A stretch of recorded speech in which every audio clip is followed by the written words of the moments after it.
Bonsoir les graphes, que dire si ce n'est que, bon, on a presque attendu, hein, finalement. Juste pour vous dire, donc globalement, vidéo, demain c'est férié, mais les bourses sont ouvertes. Je fais la vidéo donc ce soir par avance.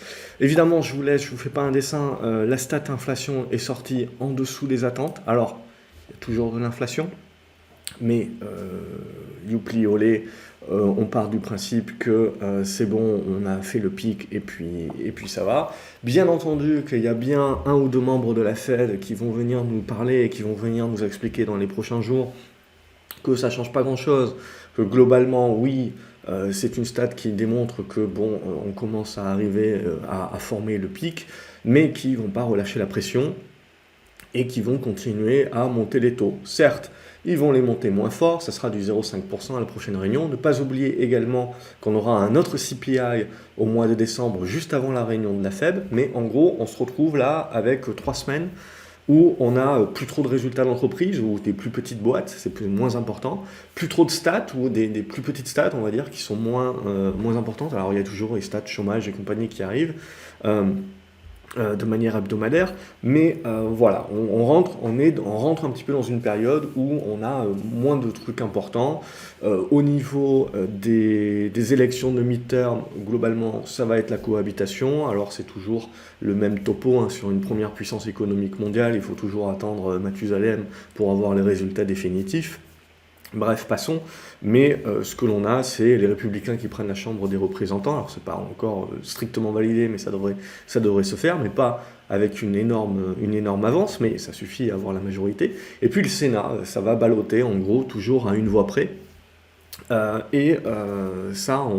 peut encore durer des semaines avant d'avoir les résultats. Toujours est-il que Biden est pieds et poings liés, de toute façon, c'était ça ce qui était vraiment important à ce sens-là. Donc, d'un point de vue marché, ça veut dire qu'on va faire un petit peu moins d'aide, un petit peu, ou alors ça va être très difficile de pouvoir voter les trucs. Ils n'ont pas le 49.3, ou peut-être qu'il va falloir l'inventer.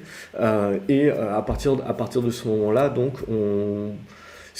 d'un côté, on a l'inflation qui commence éventuellement à se résorber. D'un autre côté, ça va pousser le gouvernement à pouvoir faire des boucliers, des trucs, des machins, des stimulus, en veux-tu, en voilà, pour supporter la population. Donc ça va dans le bon sens. Je serais tenté de dire, on va retourner un peu la roue. Mais du coup, on retourne la table et on arrive dans un autre schéma, c'est-à-dire, ok, donc si mon inflation commence un petit peu à se résorber, ou en tout cas à ralentir, c'est que voilà, je vais commencer petit à petit aussi à bien attaquer mon ralentissement économique. Et donc, on va rentrer dans le débat entre ralentissement économique faible ou un petit peu plus dur. Et on va rentrer dans l'autre débat, puisque vous le savez, au niveau crypto-monnaie, on voit que on est en train d'attaquer un petit peu le mode crash, etc. Et le mode effet domino avec levier collatéral et compagnie.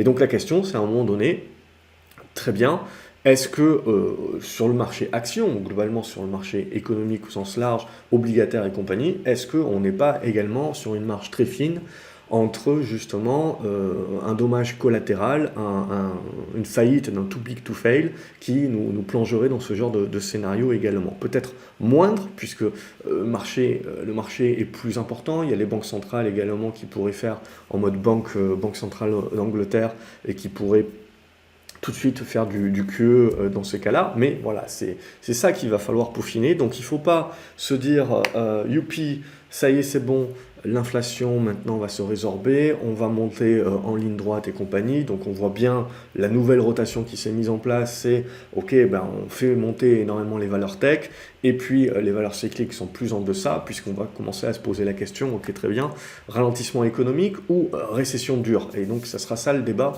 pour la fin d'année et pour ce début d'année 2023.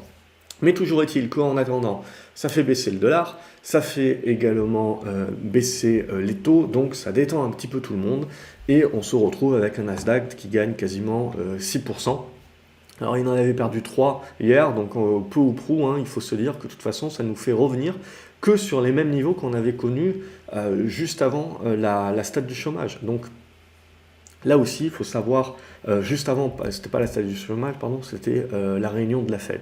Donc il faut savoir raison garder, c'est une bonne réaction, graphiquement parlant surtout, Qu'est-ce qui est important ici de bien retenir, c'est que ça nous permet de construire la figure. Et donc ça nous permet de valider ici un support oblique. La résistance, donc éventuellement on a peut-être encore un petit peu de grain pour essayer d'aller chercher 11 600, 11 700 points. On peut aller chercher jusqu'au 11 009, etc. Mais ce qui va être le plus important à un moment donné, c'est comment on va digérer cette hausse-là. C'est ça qui sera le plus important et la capacité de construire et de créer la congestion. Parce que pour l'instant, je veux dire, je prends du recul. Bien entendu qu'il faut savoir un petit peu.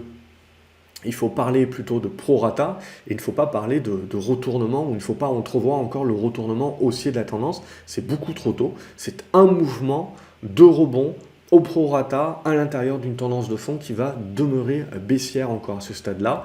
Je vous ai mis la liste de pas mal de titres que je suivais, alors en mode spécu ou moins spécu sur les US. Je veux dire, vous avez des titres, alors certes, qui ont annoncé des résultats aussi, mais que voilà, enfin, vous avez des séances à plus 60%.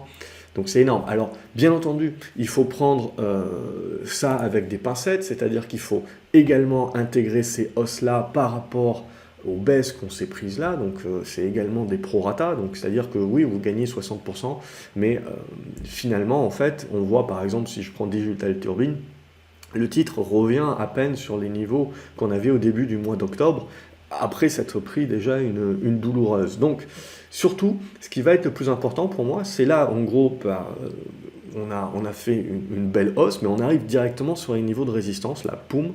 Et donc, la question, c'est de se dire, ok, et maintenant, on fait quoi? Parce que, de deux choses l'une, soit on fait une petite conso comme ça, on arrive à tenir ces zones-là, et puis on crée les congestions, et puis on pourra jouer, j'arrive pas à tracer, la cassure par le haut pour essayer de jouer des prolongements. Donc ça, c'est en mode rallye d'hiver et compagnie. Parce que la fermeture du gap, ce qui va être très important, c'est justement de ne pas fermer ces gaps-là. Parce que c'est à considérer comme des gaps de retournement, de psychologie. Donc ça, c'est très important de ne pas les fermer ceux-là et de les conserver.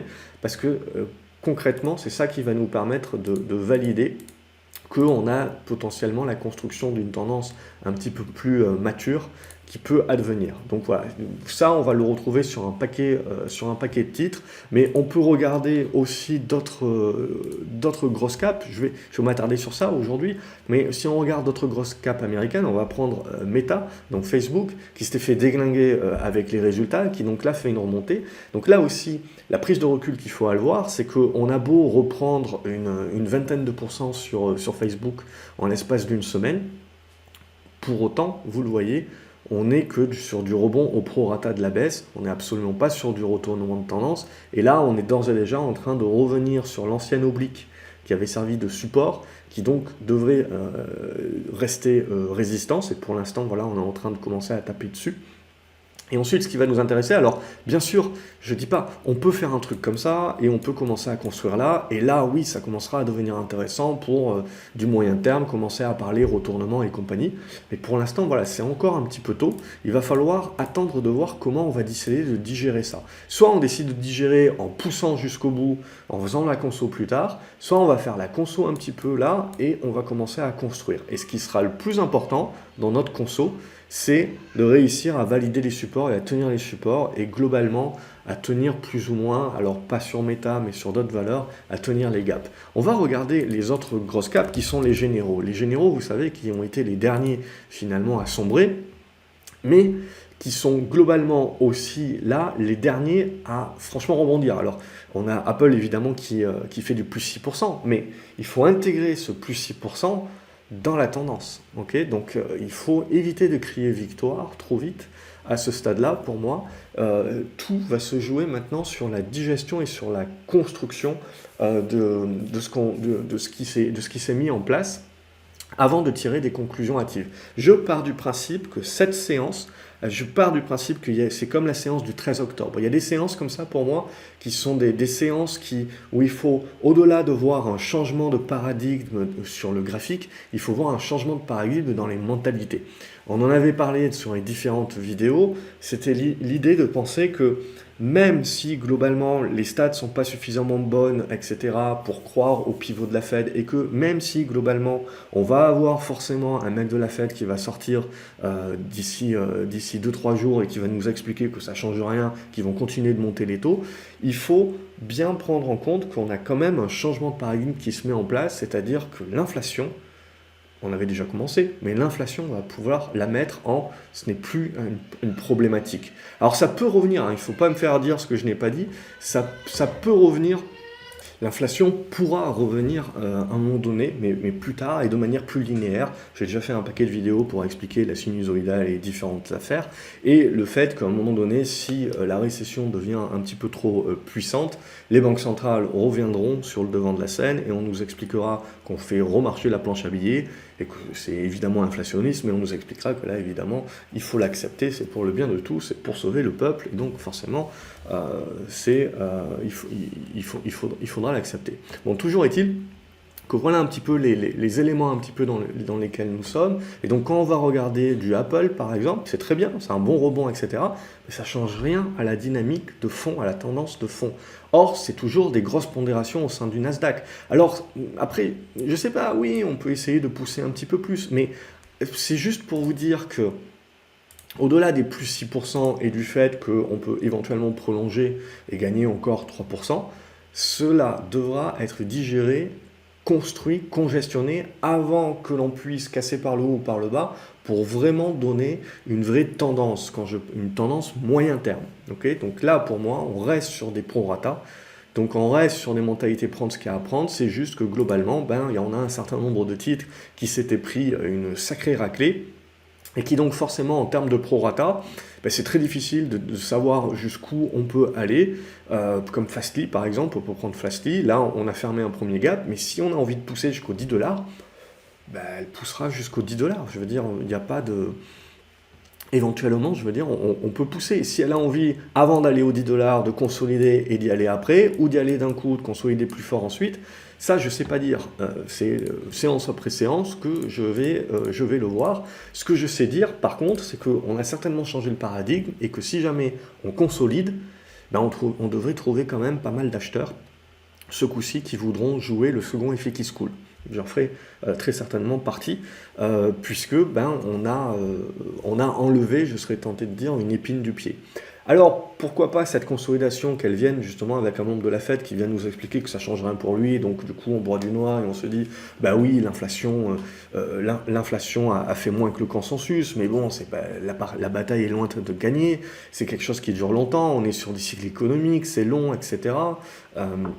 Donc voilà, il y a un certain nombre de choses comme ça qui sont à prendre en compte. Donc après vous avez, je vais prendre juste Amazon et puis on va s'arrêter là. Alors je pourrais prendre Microsoft et compagnie, mais je vais prendre, alors hop, j'ai pas pris le bon, c'est celui en Italie. Regardez, je veux dire, les tendances ont été nettement dégradées de toute façon avec les résultats. Alors c'était déjà le cas, mais les résultats ont mis un petit coup, ont appuyé la tête sous l'eau. Donc là aussi, vous voyez, Amazon qui prend 11%, c'est pas rien. Mais regardez le graphique, relativement au graphique, qu'est-ce que ça change? Rien. Et je dirais même qu'on peut même pousser à gagner encore 8%. Ça ne changerait rien, alors mon oblique n'est pas forcément bien tracé, peu importe, mais ça changerait drastiquement pas grand-chose, ne serait-ce que en fait, le rebond serait à voir comme du pullback sur ancienne support qui devient résistance. Absolument pas comme retournement de tendance. Donc on voit bien que les hausses sont à prendre avec des pincettes, dans le sens où ce sont de très belles hausses qui potentiellement peuvent encore aller gratter plus haut, mais dans nos tendances de fond, ça ne change rien, donc il faut éviter, il faut le voir comme un changement potentiellement de sentiment, oui, mais graphiquement, pas comme un changement de tendance. Okay, donc ça, c'est très important justement pour s'obliger à ne pas courir derrière le papier et à ne pas faire du FOMO. Alors, si vous êtes trader de court terme, éventuellement, oui, on suit, etc. Mais si on est investisseur, le but là, c'est pas de rentrer à n'importe quel prix parce qu'on a peur de louper le train, etc. En termes de trader, oui, on peut essayer de jouer le prolongement, mais avec des stops courts, etc., parce qu'on sait très bien que dès qu'il y a un mec de la Fed, etc., qui va venir jouer le rabat-joie, ça peut justement permettre la consolidation. Mais c'est là où c'est ça qui va vraiment nous intéresser, c'est que quand on va jouer la consolidation, c'est là où on peut avoir des constructions de figures qui vont nous intéresser ensuite pour l'investisseur de moyen terme qui, sur cassure à la hausse ou à la baisse, pourra jouer à ce moment-là une tendance. Ok, et c'est là qu'on pourra jouer un prolongement, etc. Donc pour moi, voilà, j'étais évidemment, je suis bull, je suis un des premiers à jouer ce genre de choses. Je ne croyais pas si bien dire en disant que ça sera surtout post-midterm qu'on aurait un changement de paradigme, etc. Donc c'est très rapide, mais voilà, c'est aussi mon boulot quand les choses se passent bien, de pouvoir dire ok, mais prenons un petit peu de hauteur et évitons d'être trop boule non plus maintenant et donc de ne pas se pousser à la consommation et bien de comprendre les différentes étapes nécessaires dont on a besoin pour construire une tendance. Et que ça ne se fait pas du jour au lendemain, surtout quand on s'est fait déglinguer pendant 6 mois. Donc on a nos prorata, c'est de très belles hausses, on en profite, ça permet de mettre du beurre dans les épinards, mais on évite, voilà, de la même façon qu'il fallait éviter de jeter le bébé avec l'eau du bain, je vous l'avais dit, on évite cette fois-ci là de dire que là, on a gagné la guerre. C'est une bataille, et il va en falloir beaucoup d'autres avant de pouvoir commencer à parler de retournement. Donc je voulais commencer par ça aujourd'hui, et on va donc s'attaquer aux indices. Et on va faire le Nasdaq. Il est où mon Nasdaq? Hop. Donc le Nasdaq à 6%. Globalement, je ne sais pas, il peut décider de pousser, hein, je veux dire, comme c'est un relâchement, vous avez l'effet FOMO qui se met en place et donc vous n'avez pas nécessairement de reprise de souffle. Évidemment, la reprise de souffle aurait été idéale parce qu'on aurait bien voulu en acheter encore plus, mais justement, il n'y a potentiellement pas de reprise de souffle. Comme il n'y a pas de reprise de souffle, il y en a un paquet qui se mettent en mode « Oh mon Dieu, je suis en train de louper la hausse et tout machin », et qui rentrent. Et donc, évidemment, ça fait qu'on n'a pas de reprise de souffle et que ça pousse, et donc ça pousse d'autres à se dire qui attendaient la reprise de souffle, je suis obligé de rentrer, donc je rentre, et donc c'est ce qui peut nous faire pousser. Donc c'est pour ça que je dis que la reprise de souffle n'est pas forcée d'intervenir tout de suite. Comme je dis, il faudra au moins qu'un mec de la Fed arrive en jouant les rabat-joie. Sinon, en attendant, je veux dire, je ne serais pas étonné si on va pousser jusqu'au 11 700, 11 008 et qu'on fait la conso plus tard. Tout ce qui va m'intéresser, moi, c'est le jour où on fait la conso, c'est voilà, comment on se comporte dans la conso, est-ce qu'on arrive à tenir le support. Et ce gap ici, là, celui-là, alors on peut revenir le tester globalement, mais ça sera important pour moi qu'on ne le referme pas. Et tant qu'on ne le referme pas, on pourra continuer de jouer sur toute consolidation les relances à ce stade-là. Voilà, et donc après, c'était ce dont on avait parlé. Ce qui est très intéressant, c'est que l'obligataire, par exemple, la semaine hier, vous voyez, avait fait une bonne séance, alors que le Nasdaq, lui, il était plutôt en mode, bon, je fais attention, j'ai peur un petit peu de la stat, et donc je prends des profits ou je prends quelques pertes.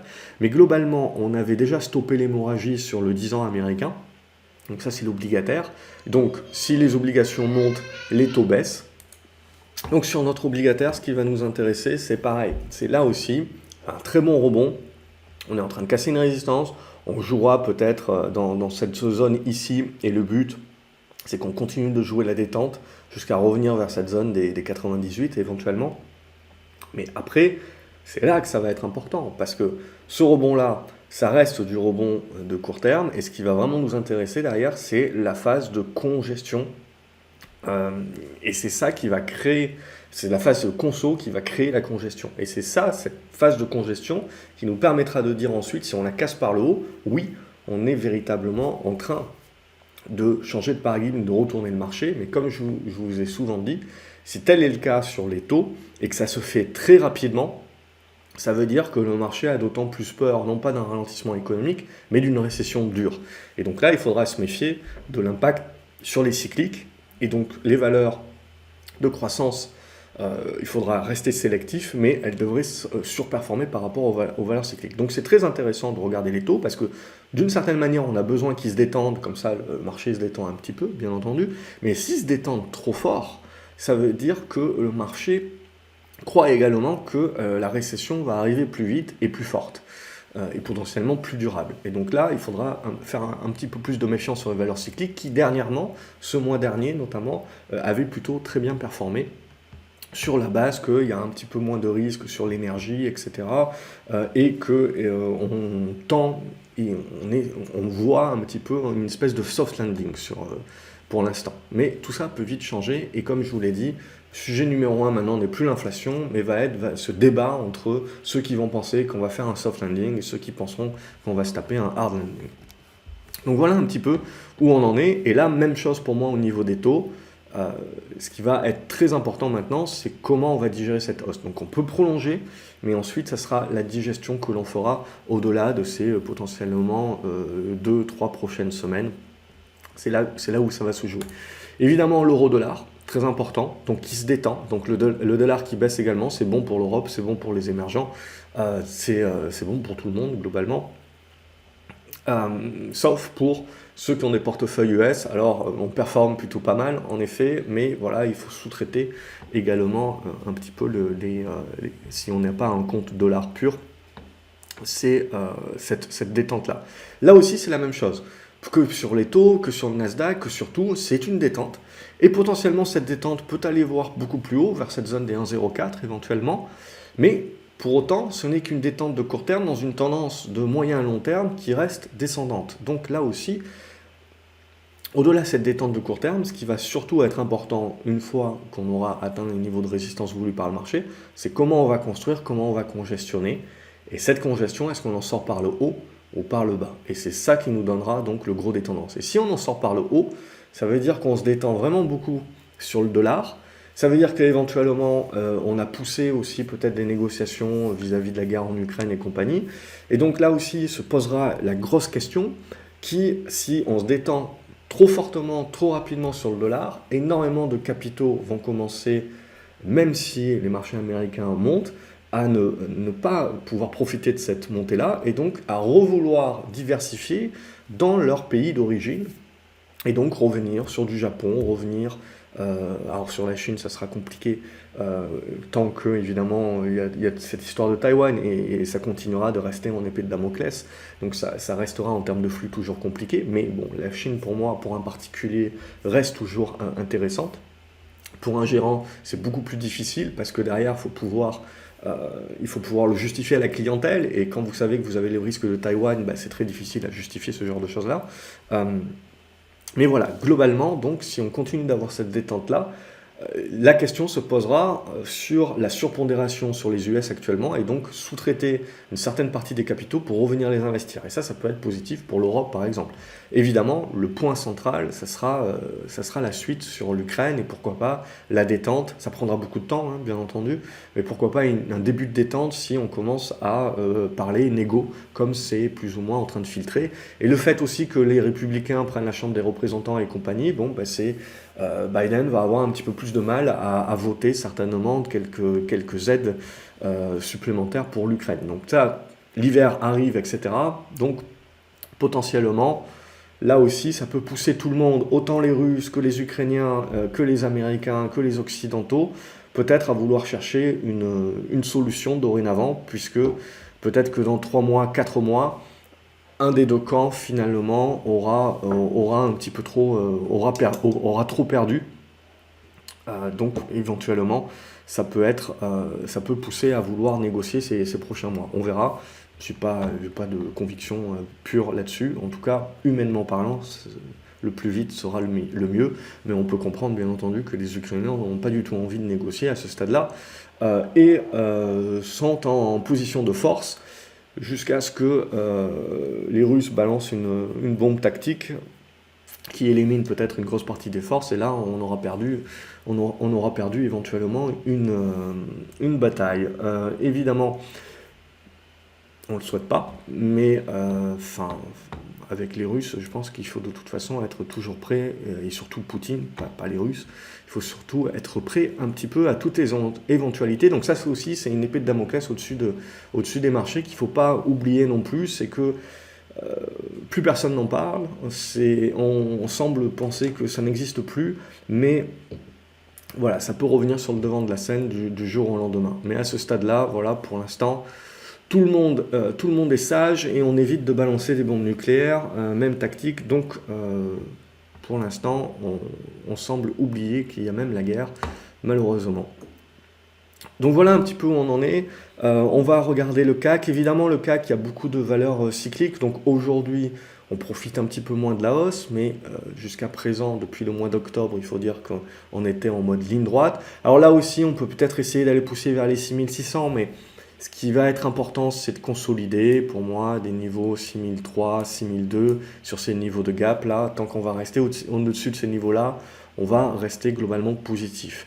Là, on va commencer à se dire que sur la consolidation, et si on arrive à tenir les supports, on va commencer à construire du retournement. Alors, évidemment, si le marché se met à avoir peur sur plus ralentissement économique et se met à jouer la récession, des indices très typés cycliques comme le CAC 40, le DAX et compagnie vont avoir un petit peu plus de mal. Donc c'est ça qui va se jouer globalement maintenant, ces prochaines séances, quand on va se mettre à consolider. Si on n'arrive pas à tenir le support, ça voudra dire qu'on commence à jouer. Mais globalement, si on en reste au niveau graphique, bah c'est très beau. C'est un retournement qui est en train de s'acter. On est en train de s'ouvrir éventuellement pour moi les 6006 à 6007 avant éventuellement de se mettre à faire la consolidation, congestion. Et là, on en sort par le haut. On parlera de relance de tendance haussière. On en sort par le bas. On parlera de relance de la correction sur fond en fait que le marché a dorénavant beaucoup plus peur de la récession que de l'inflation. Et c'est comme ça qu'il faudra l'entrevoir. Donc c'est pas parce qu'on est en train de tout casser ici par le haut qu'il faut nécessairement croire que ça y est, tout est fini, tout va remonter en ligne droite, etc. Je veux dire, le marché peut se remettre à broyer du noir, peut-être pas maintenant, dans un mois, 2 mois, 3 mois, peut se remettre à broyer du noir sur un fond de « oh mon Dieu, la récession ». Et vous verrez, l'ennemi public numéro 1 ne sera plus l'inflation à ce moment-là. Donc c'est le changement éventuellement de rotation qui est en train de se mettre en place. Et maintenant, ce qui va vraiment être important pour moi, quand on aura ces phases de consolidation, congestion qui se mettront en place, c'est qu'on pourra valider, ok, à moyen terme, qu'est-ce que va vouloir jouer le marché? Est-ce que c'était juste du rebond dans les tendances baissières ou est-ce qu'on peut commencer à jouer beaucoup plus? Du coup, le Brent, on peut regarder le Brent. Donc le Brent, lui, il est plutôt en train de jouer le côté ralentissement économique, donc baisse de l'inflation, ralentissement économique. Donc on voit que les élections étant passées, comme de par hasard, on a perdu un petit peu de pression sur le pétrole. Donc les personnes qui cherchaient plus ou moins peut-être à impacter les élections US de cette manière-là, dorénavant n'ont plus d'intérêt, donc ils lâchent un petit peu du lest. On reste néanmoins voilà, dans une situation très neutre, je dirais, entre les 80 $ et les 100 $. Ce qui sera intéressant, c'est de casser les 90 $ par le bas, ce qui validerait l'idée du marché de jouer un petit peu plus le côté récession, et donc du coup ça commencerait à blesser un petit peu les valeurs pétrolières, qui corrigerait, et les indices qui sont donc surpondérés là-dessus et sur des cycliques au sens large du terme qui seraient également impactés. Donc on continue voilà, à jouer les différentes relations là-dessus. Et sinon, l'or, très intéressant, ce qui se passe sur l'or actuellement. Donc on voit bien qu'on a le rebond qui est en train de jouer sa prolongation, mais même chose que sur tout le reste. On ne peut pas parler de retournement encore, hein. Je vous avais plus ou moins préparé quand même ces derniers temps. C'était l'idée de dire que même si le rebond se prolonge, même si on va pousser jusqu'aux 1800 $, très bien, c'est un très bon rebond. C'est une bonne idée de se dire tiens, on change peut-être le paradigme, mais ce changement de paradigme aura nécessairement besoin d'une correction et d'une consolidation derrière. Et c'est cette consolidation-congestion qui nous permettra de dire sur cassure par le haut ou par le bas, qu'est-ce que le marché va vouloir jouer à plus moyen terme ensuite. C'est là où on a les vraies tendances qui vont se mettre en place, c'est là où on a les investisseurs de moyen terme qui ne doivent pas se précipiter maintenant. Si on est investisseur de moyen terme, on ne se précipite pas. Ce qui nous intéresse, c'est quand tout ça va consolider, va congestionner, va construire, et c'est la sortie par le haut ou par le bas qui nous donnera le prochain mouvement. Et c'est ce prochain mouvement qu'on veut choper si on est investisseur de moyen terme. Là, on est toujours en mode trading, on joue les mouvements, pouf, on a un mouvement prolongé, on a eu plusieurs tentatives, plusieurs échecs ces derniers mois, cette fois-ci c'est la bonne, et derrière, maintenant, il faut quand même savoir aussi prendre des profits. Il peut y avoir des prolongations, mais savoir qu'à un moment donné ou à un autre, on aura besoin de consolider tout cela et de construire. Donc ça, voilà, c'est vraiment pour vous insuffler cette idée-là que le marché bouge par vagues et a besoin de construire, les grosses tendances ont besoin d'être construites. L'argent, c'est la même idée également, donc là c'est cette zone des 22-23 dollars qu'il faudra passer, mais voilà, toute consolidation maintenant, on est dans des typologies de marché en fait où toute consolidation va trouver du flux acheteur. Donc c'est ça qui est très important aussi et qu'il va falloir que le marché va devoir valider. Mais mon anticipation, c'est que ce qu'on devrait voir, c'est que sur chaque correction conso, on devrait voir des flux acheteurs qui achètent les niveaux, etc. Et ça, c'est ce qui va petit à petit faire valider que oui, on est potentiellement en train de valider des retournements et c'est ce qui va faire donner de la confiance aux opérateurs et donc qui va amener plus de flux. Donc c'est toujours un cercle vertueux ou un cercle vicieux entre tout ce qui est confiance, flux, etc. Et ce n'est pas pour rien que je vous ai fait l'article aujourd'hui dans la chronique sur cette question justement de relation, flux et confiance. Donc voilà, et on va... j'ai fait le CAC 40 ou j'ai fait le CAC 40, hein, je ne sais plus, fatigue un petit peu. Parce que ça bouge vraiment fort et plutôt pas mal. Tiens, on va regarder quelques actions. Alors surtout européennes, j'ai fait quelques américaines en préambule. Donc vous avez ADP, j'ai pas grand chose de plus à dire. Alors c'est pas celle-là, c'est pas cette liste-là, ce qui va m'intéresser. Hop, voilà. Tiens, on va regarder Air France.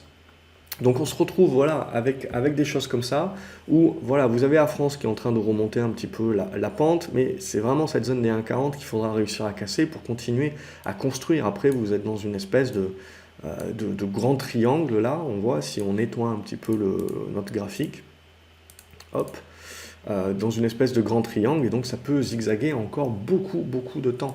Donc on va retrouver ces éléments justement de valeur un petit peu plus cyclique et compagnie, mais aussi sinon tout ce qui est les valeurs qui sont beaucoup plus costauds sur le marché comme Air Liquide, on voit que là on ne s'est pas posé de questions, hein, et on fait vraiment les grosses remontadas. Pour autant, on va commencer à arriver là sur les niveaux de résistance qui, sans pour autant remettre en cause ce qu'on vient de construire, vont demander un petit peu de construction parce qu'on va avoir besoin quand même de jouer les regroupements. Et ça sera plus sain, hein. Donc plus vous montez en ligne droite, plus il faudra s'attendre à ce qu'on va consolider, reprendre le souffle, on va le faire également au prorata. Donc c'est ça aussi qui est à prendre en ligne de compte. Mais là, c'est très propre, dorénavant, Air Liquide, hein, 130 euros. C'est très positif. Après, valeur chinoise Alibaba, même chose, hein, donc sur les valeurs américaines, donc beaucoup de zigzags, des zigzags avec des pourcentages qui sont assez importants, mais sinon on n'a pas encore changé la donne à ce stade-là.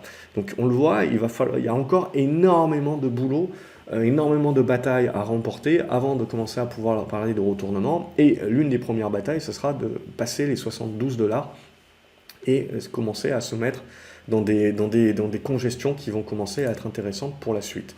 Amundi, en ligne droite également, potentiellement les 55 euros qui peuvent être visés avant de jouer une petite consolidation. Apple, on en a parlé un petit peu plus tôt, dans l'idée que voilà, c'est plus 6%, c'est très bien, mais on arrive dans les cordes assez rapidement. Donc là, est-ce qu'on passera en force ou pas? J'en ai pas l'intime conviction, hein. Je pars du principe qu'il faut considérer ça comme du rebond pour l'instant et pas comme du retournement. Donc après, on a pas mal de choses intéressantes qui se passent sur des valeurs cycliques. Le vieux monde va bien, mais le vieux monde va bien depuis octobre. Donc on continue de jouer les poussées. Je pense qu'on peut essayer d'aller viser les 25 euros, 25,50 € sur Arcelor. Vous avez Aperam aussi qui booste pas mal. Évidemment, les valeurs de croissance, tout ce qui est semi-conducteurs et compagnie, ça a bien boosté aujourd'hui. Et donc on a recassé cette oblique-là aujourd'hui. Donc on booste bien. Mais là aussi, c'est ça qui est très important de vous dire, c'est que voilà, vous avez de très belles hausses qui se mettent en place. Mais pour l'instant, on ne peut pas encore parler de retournement. SAML, vous voyez, on peut éventuellement pousser jusqu'aux 270 euros, 280 euros, et pour autant, on n'aura pas encore inversé la vapeur. Donc derrière, ce qui sera le plus intéressant, c'est éventuellement de pousser, de consolider, de tenir les supports, et là, on créera la congestion. Et la sortie de cette congestion, ce sera ça, l'épilogue pour la suite. On a Atos également qui se comporte très bien, donc qui a fini par casser son oblique descendante. Maintenant, la prochaine étape, c'est la résistance horizontale là qu'il va falloir casser aux alentours des 10,40. On n'est pas loin, c'est peut-être peut-être pour demain, alors je n'ai pas tracé droit, mais c'est dans l'idée. Et ça va commencer à pouvoir nous ouvrir les 11 euros et une tentative de retourner sur la zone des 12 euros, 12,50 € peut-être pour la semaine prochaine. Believe, on avait parlé, c'était une petite valeur, donc elle est bien remontée. Là aussi, il y a la congestion qui se peut mettre en place et une poussée supplémentaire vers la zone des 11 euros, 11,50 € qui peut se mettre en place. CGG, bon, les résultats ont été très mal pris. Et donc là, avec l'aspect baisse du pétrole et compagnie, pour moi, il y a plus grand-chose. Il y avait du rebond technique à jouer sur CGG et maintenant, voilà, il y a plus grand-chose. Éventuellement, un retour vers cette zone des 64 centimes d'euros qui permettra de jouer un plus large biseau descendant. Mais à court terme, il n'y a pas... Il n'y a pas grand-chose de mature. Core Mining, alors ils ont dû annoncer des résultats également aujourd'hui. Donc c'est ça aussi, hein, il faut intégrer que les minières, même si on a l'or et l'argent qui remontent bien et que la baisse du dollar c'est favorable aux minières, il faut faire attention quand même aux résultats de ces minières-là parce qu'elles sont aujourd'hui dans une perspective d'augmentation des coûts, donc de réduction des marges. Qui devra être, pour qu'elle continue de monter, il faudra que le marché y voit une compensation future par l'augmentation des prix. Mais voilà, cette augmentation des coûts, évidemment, c'est pas bien pris dans un premier temps. Donc là, on continue d'être dans les constructions, si vous voyez. Donc on avait fait un bon rebond, mais sur les minières, c'est la même chose, hein. On était dans des tendances baissières de fond, on a aplati la sauce, dorénavant, on a rebondi, et là, on est en train de congestionner dans une espèce de range ou de triangle qu'on est en train de construire. Et donc tout l'enjeu maintenant, ça va être de savoir par où on en sort. On en sort par le bas, ben, c'est pas encore pour tout de suite. On en sort par le haut. On joue réellement le renouveau or-argent. Eramé, un petit peu dans les mêmes dispositions, un bon rebond qui se met en place, tout se joue maintenant sur la congestion ici, et sur éventuellement une nouvelle poussée qui pourrait nous permettre de revenir sur la zone des 82 à 84 euros. Mais ensuite, quid, hein, je prendrai des profits sur cette zone-là et j'attendrai de voir comment la suite se construit. Harmony Gold, même idée, hein, je pense qu'on a bien rebondi depuis la zone des 2 $. Donc on fait une très belle poussée, elle est bien volatile celle-ci. Alors on peut toujours pousser un petit peu plus, on peut aller chercher, on voit cette zone des 3,60 $, voire 3,70 $. Je doute qu'on aille refermer le gap. Et ensuite, il faudra s'attendre à une conso certainement au prorata. Et c'est cette conso-là qui permettra de débuter les constructions qui vont réellement nous intéresser. Les Chinoises, on le voit, sont en retrait par rapport au reste des valeurs technologiques notamment. Donc on avait plutôt bien défendu alors que les valeurs US se faisaient un petit peu taper sur les doigts. Et là, on n'est pas trop dans la capacité de rebondir par rapport aux valeurs US. Donc un petit peu de système de vase communicant. Donc on voit pour l'instant, on pêche un petit peu. Momo qui avait tenté la sortie, là qui réintègre un petit peu, c'est pas Jojo, donc il faut encore un petit peu patienter pour avoir un petit peu plus de maturité. Sinon vous avez Hermès, donc, qui va bien, hein, donc là vous aviez la petite congestion intermédiaire. Moi je me faisais du souci un petit peu sur le luxe, avec la surpondération que ça avait dans le CAC 40, mais en l'occurrence ça continue à aujourd'hui d'être une force. Et on peut aller chercher, pourquoi pas, la zone des 1450 à 1490. À ce stade-là, c'est haussier. Point barre, on se posera des questions plus tard. Imeris qui consolide un petit peu au prorata de sa hausse, rien de bien méchant. La tendance de fond reste haussière. Vous avez des zones de support qui peuvent permettre d'éventuellement retenter une relance.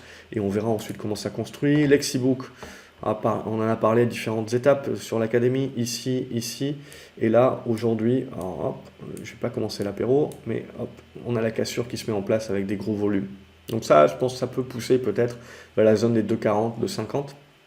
Et après, voilà, même chose, hein, vous gagnez des batailles, mais pour autant, avant de voir un retournement complet du marché, il faudra des constructions intermédiaires pour plus tard. LVMH, même chose que pour Hermès, ça fait du bien au CAC 40, donc on continue. Mais même chose que sur Hermès, voilà, je pense que on va commencer à arriver sur des niveaux de résistance. Et après, il faudra voir un petit peu comment on digère l'affaire. Marathon Digital, ça c'est lié aux crypto-monnaies. Donc on voit évidemment que le rebond ne se fait pas. Donc on laisse de côté, ça fait partie des valeurs un petit peu faibles pour l'instant. Nanobiotics, même chose, c'est redevenu très faible sous les 4 euros. Biotech de son état, donc on laisse de côté. Neoen, ça casse, hein. Alors j'y croyais pas trop, hein. Je croyais qu'on allait buter sur cette zone des 38 euros et continuer un petit peu la congestion, mais on recasse. Alors évidemment, on détend sur les taux, donc toutes les valeurs un petit peu endettées, ça se détend. Tout ce qui est croissance et endetté, globalement, aujourd'hui, on a détendu du slip un petit peu tout le monde. Et donc, on a des valeurs également énergie verte qui performent bien et Neoen qu'on en profité pour breaker. Donc là aussi, c'est plutôt propre. Novacite, on laissera de côté pour l'instant parce que ça veut pas. En plus, il y a eu des gros volumes quand même aujourd'hui. Pour l'instant, tant qu'on est sous l'oblique, ça veut pas. Donc, il vaut mieux ne pas trop l'anticiper. Octernal également, biotech de son état, ça veut pas. Donc tant que vous ne cassez pas au minimum l'oblique des 1,03$, il n'y a pas de spécu à faire. Donc on voit que le marché, voilà, c'est quand même bien focalisé sur plutôt des grosses caps, sur le rebond, c'est souvent le cas. Lorsqu'on on a des rebonds comme ça au prorata qui suivent des périodes un petit peu d'incertitude. Donc on a PayPal qui continue de bien booster également. Ce qui va nous intéresser, c'est de tenir la zone, tenir le gap du jour, congestionner cette zone-là et réussir à en sortir par le haut. Et pour essayer d'aller chercher la zone des 90 à 92$, ça peut être un objectif sympa. Renault rebondit également, mais on est dans une espèce de construction. Il faudra déborder cette zone des 32€ pour aller viser celle des 35 éventuellement. Rheinmetall, donc on est plutôt neutre, je dirais, hein, dans une espèce de triangle pas très pentu. Mais on a eu une bonne réaction aujourd'hui, mais on est directement sur résistance. Alors là, c'est intéressant, je me sers de cette valeur-là comme indicateur, parce que si on fait des choses comme ça, ça veut dire que le marché joue quand même l'escalade militaire en Ukraine. Si au contraire, on bute sur la résistance-là et on ne tient pas ce support-là, bon, on joue la désescalade, ce qui est mieux, bien entendu. Donc on verra. Ruby également, donc avec la récession et compagnie, évidemment, ils ne font pas que ça, mais il y a cet aspect stockage. Hein, je veux dire, c'est toujours le comble et c'est toujours comme ça. On n'avait pas de pétrole, on n'avait pas de gaz, oh mon Dieu, et maintenant on est rempli à bord. Donc il y a du stockage qui est nécessaire, et donc un certain nombre d'entreprises comme Vopak, comme Ruby, qui on voit performent très bien depuis le mois d'octobre. Avec les résultats, on est venu chercher les supports, on fait la mèche dessus, on revient bien. Allez, potentiellement, ça peut encore un petit peu tergiverser, se chercher, mais si on arrive à sortir des 24€, 25€, on peut commencer à entrevoir le retournement. Il y a encore un petit peu de boulot, mais on n'est pas loin de voir peut-être le bout. Sanofi avait déjà bien boosté, on voit sur la cassure des 83€ dont on avait parlé. Éventuellement, là, une petite conso. On n'est pas à l'abri de venir pousser jusqu'à 90€, mais vous le voyez, hein, sous les 90-92€, il faut le voir encore comme du rebond prolongé qui aura besoin potentiellement de construire. Sartorius également fait partie de ces valeurs de croissance qui sont soulagées aujourd'hui. Mais même chose, hein, il y a encore du boulot, vous le voyez, ce pivot il est là aux alentours des 360€, donc à casser, pour se remettre un petit peu dans des meilleures dispositions et des plus larges figures. Schneider Electric, ça va bien, c'est en mode comme Air Liquide, hein, c'est des grosses pointures comme ça, donc ça tient bien, ça casse les résistances, c'est vraiment en mode leader. Donc on laisse faire, il y a potentiel, on peut peut-être pousser un petit peu plus fort vers la zone des 145, etc. Là aussi, ça aura besoin de consolider à un moment donné, bien sûr. Mais même chose, hein, tant qu'on va tenir les 130€ dorénavant, on est plutôt positif sur la confirmation d'un retournement. Société Générale, donc au niveau des bancaires, on avait tenté un petit peu quelque chose et là on est un petit peu plus en mode reflux. Si le marché a peur de la récession, les bancaires auront un petit peu de mal. Et en plus, on a une détente des taux. Donc voilà, c'est au niveau des bancaires, elles nous ont bien aidé pendant tout le mois d'octobre à supporter le CAC 40. Dorénavant, c'est ce qui permet également un petit peu de la conso. Mais sans sous-estimer que voilà, on peut réussir à casser par le haut. Hein. C'est pas impossible. Et voilà, tout ce qui est Stellantis également, on avait fait la conso ici sur les 13€, pouf, on relance. Donc on a des bons retournements sur ces valeurs automobiles cycliques. Donc on a un petit peu le meilleur des mondes. Et valeurs défensives, on le voit comme Thales, une valeur armement, ou comme RHM, pour l'instant, voilà, on est sur des niveaux hauts, mais globalement parlant, on est plutôt neutre. À court terme, je parle évidemment. Total également, la question voilà, de la conso du pétrole et compagnie, donc ça va être un petit peu un moindre soutien au CAC 40. Donc il faudra que le reste suive, on l'a vu, comme les valeurs de croissance, comme les valeurs liées au luxe. Et tout va se jouer donc sur le marché. Est-ce qu'il va jouer le ralentissement économique simple ou une récession un petit peu plus dure? Et ça, on va pas avoir, ça va se faire au fur et à mesure. Il ne faut pas penser que le marché va jouer du jour au lendemain un scénario établi. C'est comme pour l'inflation, c'est voilà, on va jouer l'espoir, on va être déçu, on va jouer l'espoir, on va être déçu, et ainsi de suite. Et une fois, au bout d'un moment, baf, c'est la bonne. Trigano continue son petit bonhomme de chemin. Là, on fait pas, on fait pas de quartier. Hein, on y va gaiement. Donc, on est en train d'arriver là quand même sur une zone de résistance. On peut éventuellement pousser jusqu'au 120. Hein, je mettrai ici sur la médiane. Et ensuite, il va falloir apprendre à consolider, reprendre notre souffle également. Avec ce niveau-là des 100 euros, je dirais, qui sera un gros morceau. Ubisoft a joué un petit peu au secouage de cocotier hier et aujourd'hui. On remonte bien la pente, donc on valide grossièrement la journée d'hier avec une mèche basse. On refait une mèche basse aujourd'hui, donc c'est plutôt positif. Après, le gros morceau qu'il faudra passer, c'est les 28 euros. Valourec également, comme la plupart des valeurs pétrolières, un petit peu en deçà. On a fermé ce gap ici. On revient là chercher une zone de soutien. Ça reste pour moi toujours une belle tendance. Hein. Il faut bien entendu pas faire ce genre de choses. Hein. Ça serait moche. Mais tant qu'on va tenir les 10 euros, on reste voilà, dans une consolidation qui est sans doute logique et dans la continuation de cette construction.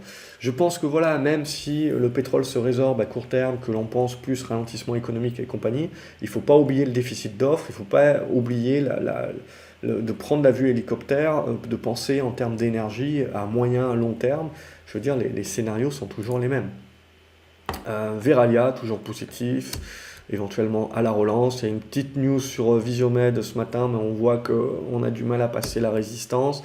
Vivorion, c'est de la biotech, mais éventuellement sur dépassement des 8,50 €, ça peut commencer à pousser. Et Worldline, en tant que belle valeur de croissance, nous a payé un joli break de l'oblique ici pour revenir certainement chercher la zone, je dirais des 49 € cette fois-ci, on va pouvoir la viser, 49,50 €. Voilà ce que je voulais vous dire cette semaine. Demain, la bourse est ouverte.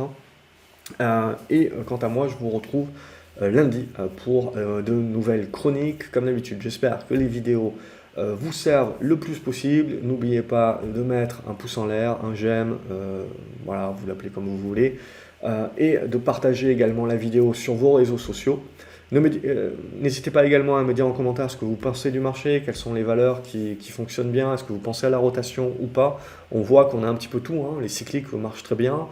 Aujourd'hui, on a un déclic sur les valeurs de croissance. Est-ce que c'est durable? Est-ce que ce n'est pas durable? N'hésitez pas à donner votre avis. À me proposer également, je relance cette idée-là, à me proposer également en commentaire des idées de titres potentiellement à analyser la semaine prochaine. Et quand vous voyez un titre que vous voulez analyser également dans les commentaires, vous mettez un j'aime à cette personne-là. Et comme ça, les titres où il y a le plus de j'aime, globalement, j'essaye de les intégrer dans l'analyse de la semaine prochaine. Voilà pour le petit topo, il ne me reste plus qu'à vous souhaiter un excellent week-end, à vous dire de vous abonner à la chaîne pour ne pas louper les prochaines vidéos.